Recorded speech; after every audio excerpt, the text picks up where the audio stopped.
500 लोकांनी आम्ही 28,000 कापल्यात का नाही? तो इतिहास असा आहे चांगले साहेब, पेशवा इंग्रजांना हटतच नव्हता. काय करायचं? आणि आमचं गडी गळ्यात गाडग, पाठीमागेसाठी लाज राखणं कपडा, पण गडेलट गबगबीत गडी. इंग्रज म्हटले शिळ खातायत, अंगावर कपडा नाही पण गबगबीतच आहेत. यांचं सैन्य जर बनवलं तर त्यांचा बुक्काच होईल. म्हणून इंग्रजांनी आम्हाला सगळ्यांनी एकत्र केलं आणि सांगितलं चांगली चांगली कपडे घालायला देतो, शस्त्र चालवायला देतो, खायला देतो.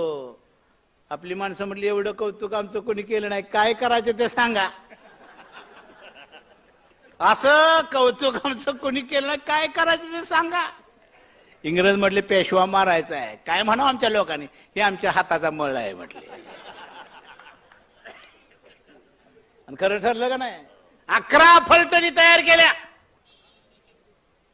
आणि त्यांचा पेशव्यांचा सेनापती नदीचं पाणी देवाला फेकत होता आम्हाला विजय मिळू दे म्हणून. ना आमची माणसं तलवारीला धार देत होती. देवाला पाणी घालून कधी युद्ध जिंकता येते का? तलवारीनं कापली 28,000.